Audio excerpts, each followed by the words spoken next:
Hey Taurus, it's your girl D with 8th House Energy here to bring you your September Silent Enemies readings.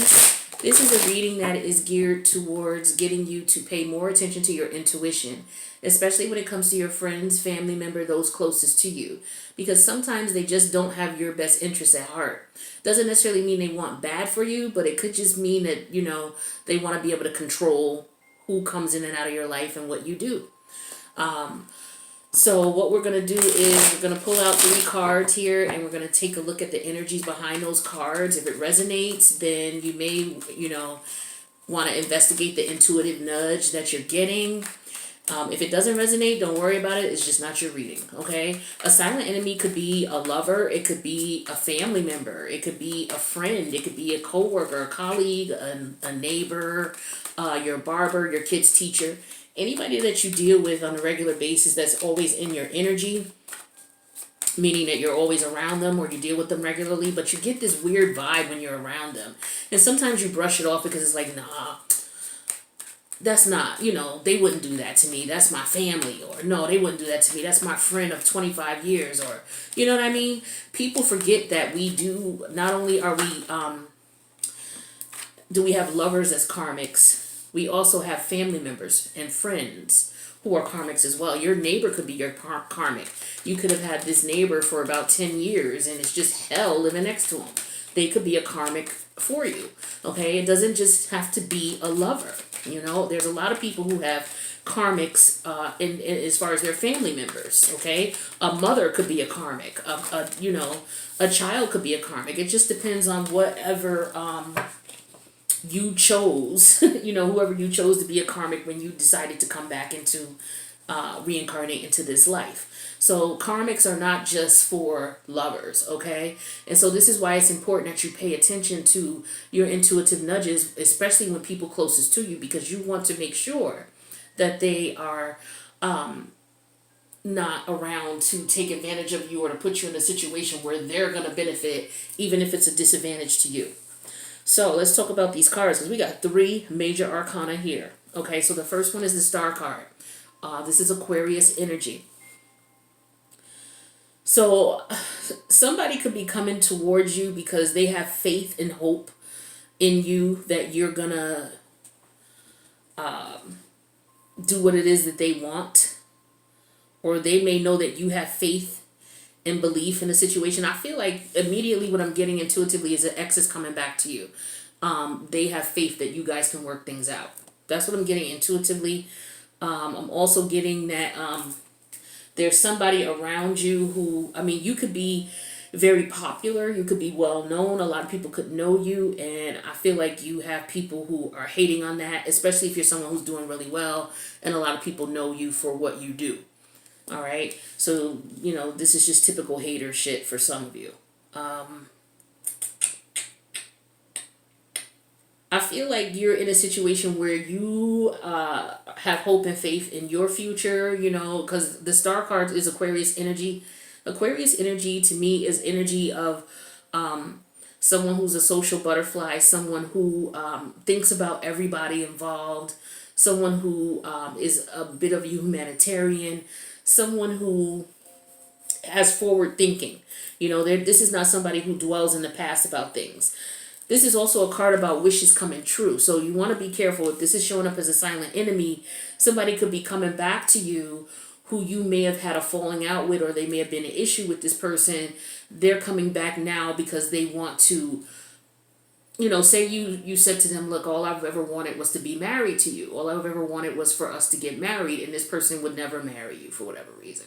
So you decided, this is not a relationship for me. It's very unhealthy. Not cutting them off just because they won't marry you, but on top of the fact that you realize you don't need to marry this person. This person is very toxic for you. So you decide to cut them off. Now this person could come back wanting to fulfill that wish. Okay, because maybe they feel like, okay, well, I'll have control over this person, or other things are going on in their life that are kind of bad, and they want to have some control over something, and maybe you were one of the few things that they had a control over, and so they want to come back and regain that. So this is why I feel like the Star card is showing up here as a silent enemy. this represents also, uh,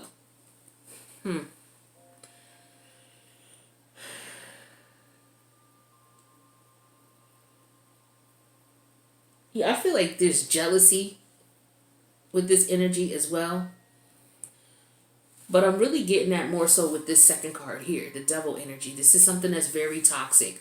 I feel like these two cards could be related. Now, these could be separate energies, okay? People, places, and things that you need to pay attention to when you get intuitive nudges about, or they could all be related in some way. Okay, if this is a person who's coming back to you with the star card here, they have hope and faith in relationship and want to renew things. It could be that this person was very toxic. Okay, with this devil energy, there was a toxic connection between you and this person. All right, and the devil showing up as a silent enemy because of the fact that the connection was so toxic. Now, it could have been a strong sexual energy. It could be that uh, you could be addicted sexually to this person. I mean, the connection between you two is very burdensome, is what I'm feeling here. And I feel like this person is having a problem letting go. If these two are related, they're having a problem letting go of this connection. They have hope and faith in it. They don't want to let it go. They're looking at it as if, they want to move forward with you.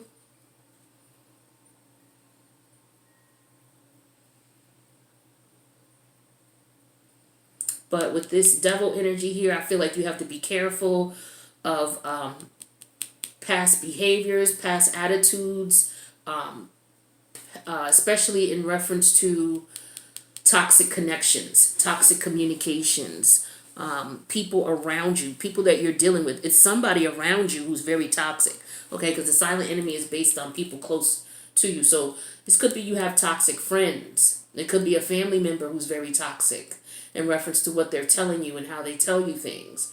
You could have a mother who is very toxic, as in she's trying to control your life. You're not happy with the person you're married to and you don't want to be with them anymore, but your mother is insistent upon you staying with this person. It could be that type of thing. And your mother has great influence in your life. So it could be a situation like that. But there's somebody close to you, around you, who has toxic. The connection between you is very toxic. I would hate to say it's a relative, but it could be for some. But I feel more so this is friends and family. Okay? There could be a fear here, afraid of something. You're afraid of something. Okay? Maybe you're afraid to let go of something. Okay? You could be let go of a connection. You know you need to, but you may be afraid to let go because you've had a lot of hope in the connection, but you realize more and more now that it's just not going to work. It hasn't worked yet, and it's been a while, so I feel like some of you, you're just like, you know what, I do need to let this go. Also, some of you, how people know you, it could be because of toxic energy. I don't want to say it like, how can I say this? Like, people could be looking at you as if when you come around, toxic energy comes around. Now, that's not for all of you, so don't be in the comments beating me up.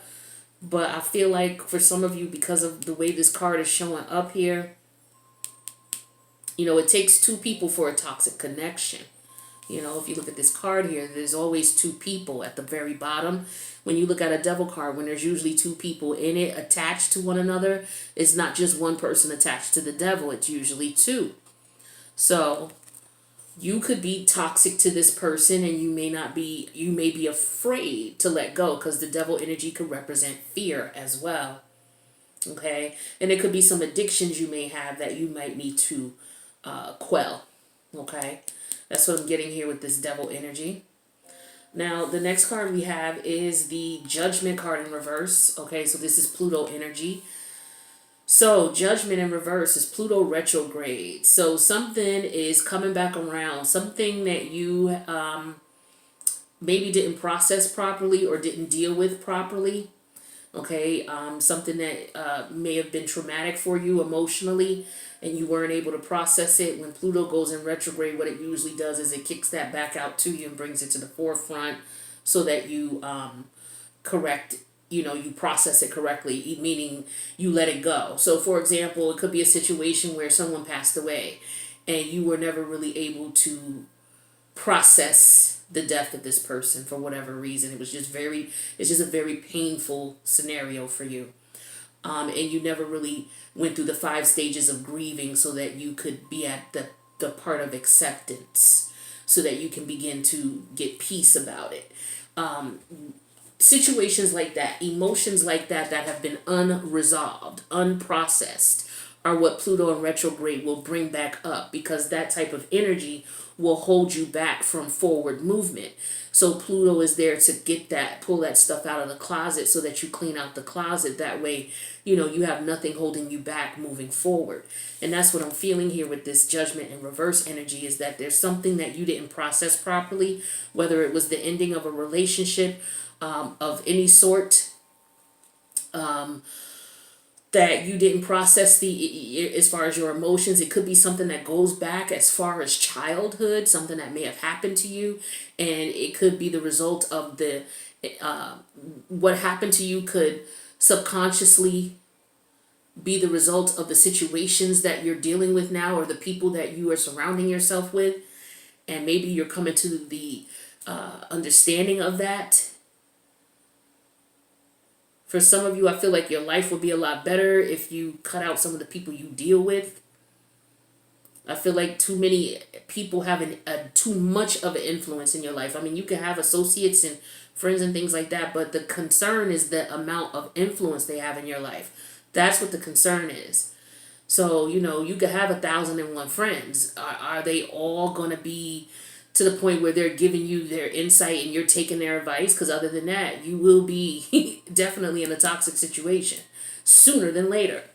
So I feel like for some of you, your friends and your family have too much of an input in your life, and it's caused a lot of frustration. If it wasn't them, then it was something that happened to you in your past life. I'm sorry, not your past life, but in your younger life. That's another form of a past life, because you're no longer a child. You'll never be a child again. So to me, that's considered a past life. But something may have happened to you recently as well. Someone could have passed away and you're still not over it. You're not, it's difficult for you to deal with.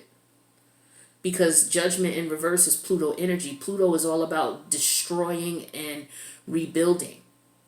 Okay, so whatever was destroyed, now you have to come up out of the ashes, so to speak, and rebuild yourself as someone who has come out of this situation. So it could have something to do with this star card too. Like all of these could be related. You could have faith in the situation here. It could have been a love situation where Judgment is in reverse. You went back to a person because you were afraid to leave them, because you still were holding on to this connection. That could be an example of how all 3 of these could relate to one scenario, but they could all be individual scenarios as well. And what I'm giving is examples. So don't take the examples and say, oh, well, that's not happening to me, so this is not my reading. It's just an example to show you how the energies are appearing to me. It doesn't have to be your example. It could be a different example that relates to your scenario, but you will know. Don't try to make this fit. You will know if it rings true to you. It doesn't have to be my example. It could just be what I'm saying about it. Your situation could be different. But if this rings true, then, maybe you need to pay attention and investigate a little bit more into the energies that you're feeling, the vibes that you're feeling. Okay? But, yeah, this is what I'm getting for you guys. So what we're going to do now, Taurus, is we're going to go to the extended, and I'm going to clarify these cards a little bit more. I'm going to pull like 4 cards for each one. And then we're going to go into this specifically and find out what's going on for you. And then we're going to get you some advice with the Wisdom of the Oracle deck to see what Spirit's advice is for you for this reading. So if it resonated as is, feel free to click the like button. You guys, if you have not already subscribed, please feel free to do so. And if you have, make sure you hit that notification bell. That way you'll know when I post, okay? I want to make sure you guys get the videos when they're hot off the press. So I'm going to go ahead to the extended. The link is in the box below if you care to join. If not, thank you for checking out the video, and I'll see you in the next one. Otherwise, I'll see you in the extended. Peace out, Taurus.